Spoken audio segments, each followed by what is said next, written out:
দেশ গঠনের দিকে কাজ করছি। আপনাদের এলাকার সন্তান সার্জিস আলম সেই জুলাই গণ অভ্যুত্থান থেকে জাতীয় নাগরিক পার্টি পর্যন্ত আমরা একসাথে কাঁধে কাঁধ মিলিয়ে দেশের জন্য, মানুষের জন্য, আপনাদের জন্য কাজ করছি। এখন দরকার আপনাদের সহযোগিতা, আপনাদের দোয়া, আপনাদের সমর্থন। আপনাদের যে সমস্যা, আপনাদের যে সমস্যাগুলো রয়েছে, আপনাদের যে আশা আকাঙ্ক্ষাগুলো রয়েছে, আমরা তার ভিত্তিতে কাজ করতে চাই। এবং জাতীয় নাগরিক পার্টি গণ অভ্যুত্থান থেকে তৈরি হওয়া দল, গণমানুষের দল। আমরা শহর থেকে বের হয়ে গিয়েছি, আমরা উপজেলা, জেলা, গ্রামগঞ্জে আপনাদের সাধারণ মানুষের সাথে মিশে যাব। আপনাদের মনের কথা, আপনাদের দুঃখ দুর্দশার কথাই নিয়ে আমরা আমাদের ইশতেহার তৈরি করব এবং আগামীর বাংলাদেশ সেইভাবে আমরা পুনর্গঠন করব। ইনশাআল্লাহ আপনারা থাকবেন, নাগরিক পার্টির সাথে থাকবেন, সার্জিস আলমের সাথে থাকবেন। এই পঞ্চগড়ে কোন নেতা আছে? বাংলাদেশে কোন নেতা আছে? গণ অভ্যুত্থানে কোন নেতা আছে? সেই নেতা সবাই বলো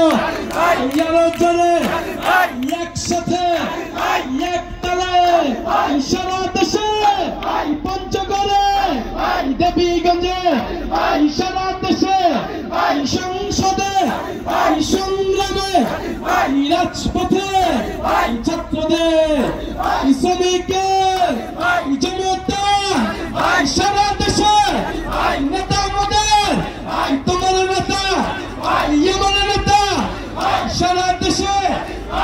প্রিয় বন্ধুগণ, পঞ্চগড়ের সন্তান সার্জিস আলম এই পঞ্চগড়ে থেকে তিনি ঢাকা বিশ্ববিদ্যালয়ে পড়াশোনা করেছেন এবং গণ অভ্যুত্থানে অংশগ্রহণ করেছেন। বৈষম্যবিরোধী ছাত্র আন্দোলনের ছিলেন অন্যতম সমন্বয়ক।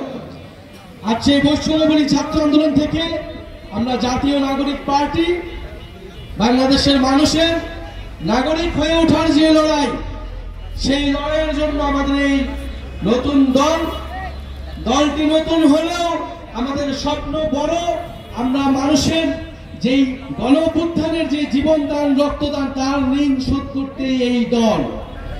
ফলে গ্রামে গঞ্জে, হাট বাজারে আপনারা এনসিপির বার্তা ছড়িয়ে দিবেন, মানুষের কথা শুনবেন এবং ইনশাল্লাহ আমরা খুব শীঘ্রই আমাদের বিজয় আসবে। যেইভাবে গণ অভ্যুত্থানে আমাদের বিজয় অর্জিত হয়েছিল, ইনশাল্লাহ আগামী সংসদেও আমাদের বিজয় অর্জিত হবে। প্রিয় বন্ধুগণ, আমরা দেবীগঞ্জে মাত্র থামলাম, আমরা পঞ্চগড়ে আমাদের মূল প্রোগ্রাম হবে বিকালবেলা। আপনারা সবাই আসবেন ইনশাল্লাহ। আমরা পঞ্চগড় নিয়ে আমাদের ভাবনা, আপনাদের পঞ্চগড় নিয়ে আপনাদের চাওয়া পাওয়ার কথা আমরা সেখানে শুনব এবং আমরা 64টি জেলায় যাব। আমরা পঞ্চগড় এসেছি, এরপরে ঠাকুরগাঁও যাব, পুরো বাংলাদেশ আমরা ঘুরবো। আমাদের এই কর্মসূচিটির নাম হচ্ছে দেশ গড়তে জুলাই পদযাত্রা। যেই আবারও 1 বছর পার হয়ে জুলাই মাস আসলো। এই 1 বছর আগে জুলাই মাসে সবাই আন্দোলন করছিল ছাত্ররা। বলে সেই ছাত্রদের আন্দোলনকে সম্মান জানিয়ে বৈষম্যবিহীন বাংলাদেশ গড়ে তুলতে এই পদযাত্রা সারা বাংলাদেশে চলমান আছে, চলমান থাকবে। কোনো বাধা বিপত্তি আমাদেরকে আটকায় রাখতে পারবেন, আমাদেরকে থামায় রাখতে পারবেন। ইনশাআল্লাহ আপনারা এনসিপির সাথে থাকবেন, ইনশাআল্লাহ এনসিপি বিজয় লাভ করবে। দেবীগঞ্জে কোনো পার্টি আছে? পঞ্চগড়ে কোনো পার্টি